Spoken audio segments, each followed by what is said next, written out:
Hello cricket প্রেমী বন্ধুরা, বাংলাদেশ বনাম অস্ট্রেলিয়ার 3 ম্যাচের ওয়ানডে সিরিজ শেষ হয়েছে।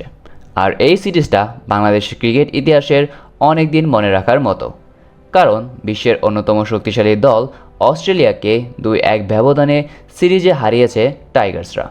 তবে সিরিজের তৃতীয় ও শেষ ম্যাচটি ছিল একেবারে সিনেমার মতো। এমন একটি ম্যাচ যেখানে একসময় মনে হচ্ছিল অস্ট্রেলিয়া হয়তো খুব সহজেই জিতে যাবে, কিন্তু বাংলাদেশের বোলাররা ম্যাচটাকে এমন এক জায়গায় নিয়ে যায় যে শেষ ওভার পর্যন্ত কেউ নিশ্চিত করে বলতে পারছিল না কারা হতে চলেছে বিজয়ী। ম্যাচে টস জিতে বাংলাদেশ প্রথমে ব্যাট করার সিদ্ধান্ত নেয়। সিরিজ ইতিমধ্যেই নিজেদের করে নেওয়া টাইগার্সরা চেয়েছিল শেষ ম্যাচটিও জিতে অস্ট্রেলিয়াকে হোয়াইট ওয়াশের স্বাদ দিতে।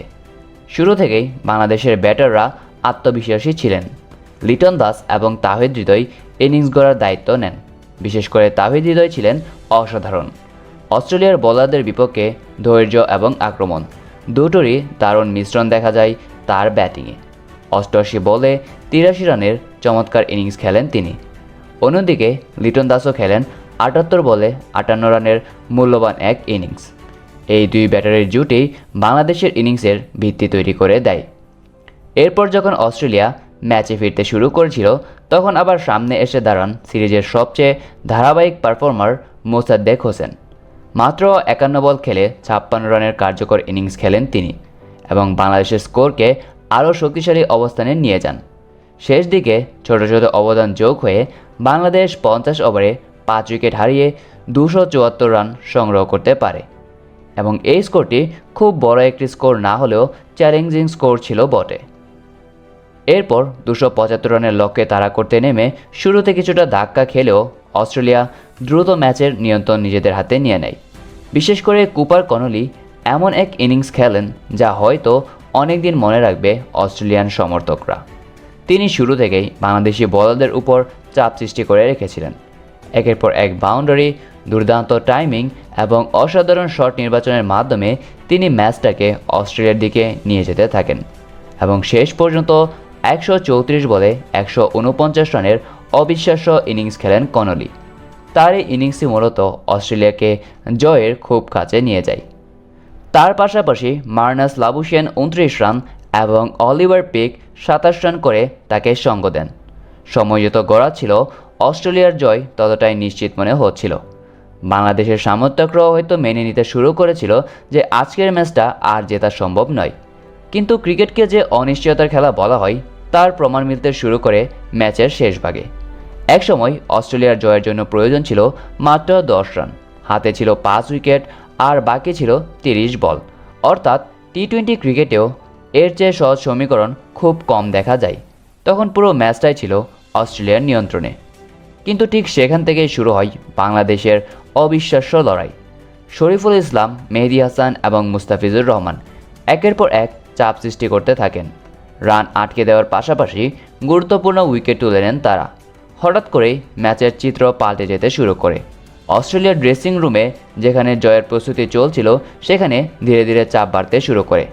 বাংলাদেশ একের পর এক উইকেট তুলে নিয়ে অস্ট্রেলিয়াকে 5 উইকেট থেকে 9 উইকেটে নামিয়ে আনে। স্টেডিয়ামে তখন অবিশ্বাস্য উত্তেজনা। যে ম্যাচ 100% অস্ট্রেলিয়ার বলে মনে হচ্ছিল, সেই ম্যাচ শেষ পর্যন্ত গড়িয়ে যায়।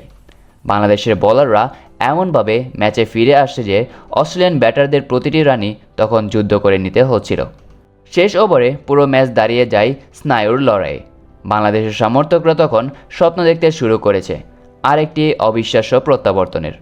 অস্ট্রেলিয়ার প্রয়োজন ছিল সামান্য কয়েক রান, কিন্তু হাতে ছিল মাত্র 1 উইকেট এবং পুরো ম্যাচের চাপ তখন কয়েকটি বলের উপর।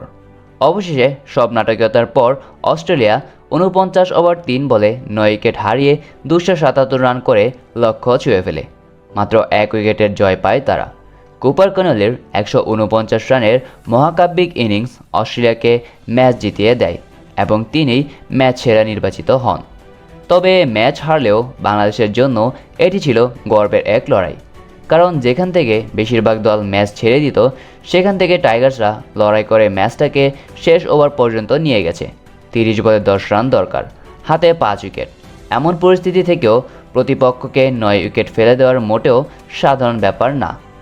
আর সবচেয়ে বড় কথা, অস্ট্রেলিয়ার তৃতীয় ম্যাচ জিতলেও সিরিজ জিতেছে বাংলাদেশ। প্রথম 2 ম্যাচের দুর্দান্ত পারফরম্যান্স করে টাইগার্সরা সিরিজ নিজেদের করে নিয়েছিল। ফলে শেষ ম্যাচের এই হার সিরিজ জয়ের আনন্দকে দূর করে দিতে পারেনি, বরং এই ম্যাচ প্রমাণ করেছে যে বাংলাদেশ এখন বিশ্বের যে কোনো দলের সঙ্গে শেষ বল পর্যন্ত লড়াই করার জন্য সামর্থ্য রাখে।